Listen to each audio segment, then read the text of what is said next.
Seterusnya, bila kita lihat tentang bentuk-bentuk security yang kita boleh buat secara umumnya, kita lihat dengan lebih teliti berkenaan dengan 4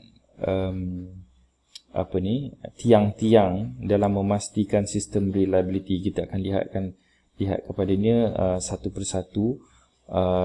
Tiang-tiang ataupun tunggak kepada sistem reliability adalah confidentiality, privacy, processing integrity dan juga availability.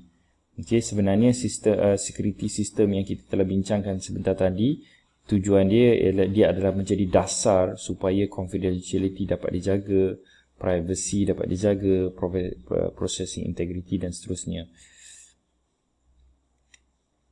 Okey.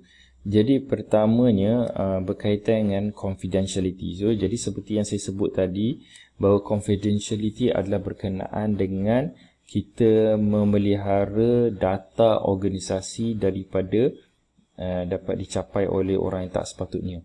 Jadi paling besar data yang of concern ialah intellectual property.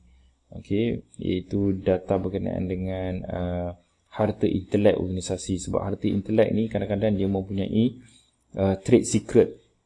Trade secret ni contohnya mempunyai design, kita punya produk design. Jadi produk design untuk benda yang kita belum pasarkan di pasaran, maka produk design ni kita tak boleh beri dia bocor. Kerana kalau produk design ni bocor, nanti kita punya kompetitor dia akan tiru design kita, dan kalau dia cepat dia pasarkan dahulu, maka dia akan capture market. Okey, jadi itu trade secret yang kita harusnya kita nak cuba pelihara lah. Di samping tu kita ada strategic plans, kita ada cost information, kita ada legal documents. Semua perkara-perkara ni kalau dicerobohi ataupun dia terbocor, maka dia memberi impact yang negatif kepada organisasi. Jadi semua perkara ni perlu dipastikan keselamatannya. Okey, perlu dipastikan dia punya confidentiality. Jadi untuk kita memastikan ataupun mengawal confidentiality untuk kita punya harta-harta intelek kita, ada 4 proses yang kita boleh lakukan. Pertamanya ialah kita buat identification and classification. Iaitu pertama ni kita kena pasti dulu apa dia maklumat yang kita nak protect, apa dia harta intelek yang kita nak protect, di manakah maklumat tersebut berada.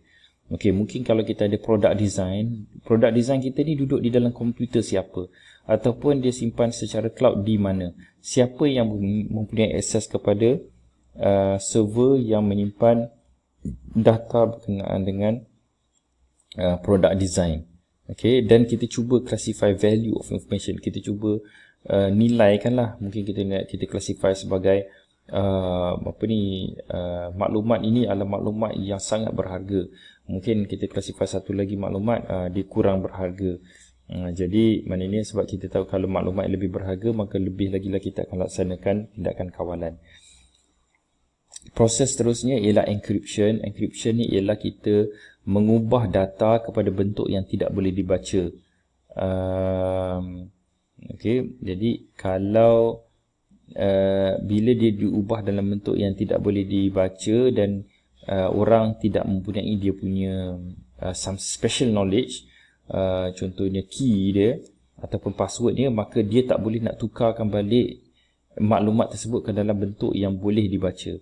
Jadi maknanya kalau pun orang dapat seluduk masuk ke dalam sistem, bila dia jumpa data tu tapi dia masih lagi tak boleh nak faham lah. Okey. Seterusnya ialah kita laksanakan control access. Kita nyatakan siapa yang boleh baca maklumat tertentu, siapa yang boleh copy, siapa yang boleh delete. Okey, jadi ini berkait dengan authorization lah, siapa yang kita allow untuk buat certain things, buat perkara-perkara tertentu kepada data. Dan seterusnya kita laksanakan training, latihan untuk kita memastikan pekerja-pekerja kita dia melakukan best practices lah, supaya dia tahu apa yang dia boleh baca, apa yang dia boleh copy. Kalau dia dokumen-dokumen tertentu, kalau dia buka, dia kena delete dan sebagainya. Itu semua kita kena lakukan melalui training. Seterusnya, tiang yang kedua ataupun tunggak yang kedua ialah privacy. Okey, kalau confidentiality ialah berkaitan dengan data organisasi yang kita tak nak terdedahkan, privacy ni ialah berkenaan dengan data pihak lain yang organisasi kita simpan. Contohnya maklumat berkenaan dengan customer. Jadi kadang-kadang bila kita deal dengan customer contohnya dia nak dia nak buat pembayaran, maka dia akan masukkan maklumat kredit kad dia. Jadi kita menyimpan maklumat berkenaan kredit kad dia. Jadi kita mesti memastikan bahawa maklumat kredit kad dia tidak terbocor lah, kan, tidak didedahkan kepada orang yang tak berkaitan. Jadi itulah maksud yang dimaksudkan sebagai privacy. Jadi untuk kita laksanakan privacy, benda yang sama juga kita akan lakukan seperti mana dalam untuk IP tadi, untuk confidentiality, iaitu kita akan buat identification and classification. Kita mengenal pasti apa dia maklumat privacy ni, di mana disimpan, siapa yang ada akses. Kemudian kita laksanakan encryption. Kita sediakan access control untuk memastikan hanya orang tertentu boleh buat kerja tertentu dengan data, dan kita laksanakan training. Antara privacy concern atau isu-isu berkaitan dengan privacy ni ialah spam, unsolicited email that contains other advertising or offensive content. Jadi contohnya kita ada pelanggan-pelanggan yang berurus niaga dengan kita, maka kita of course kita akan simpan dia punya alamat email. Tetapi jika alamat email pelanggan ini dapat terbocor, maka apa yang mungkin berlaku ialah pihak-pihak luar dia akan gunakan alamat email itu untuk hantar spam, untuk hantar iklan-iklan yang tak berkaitan.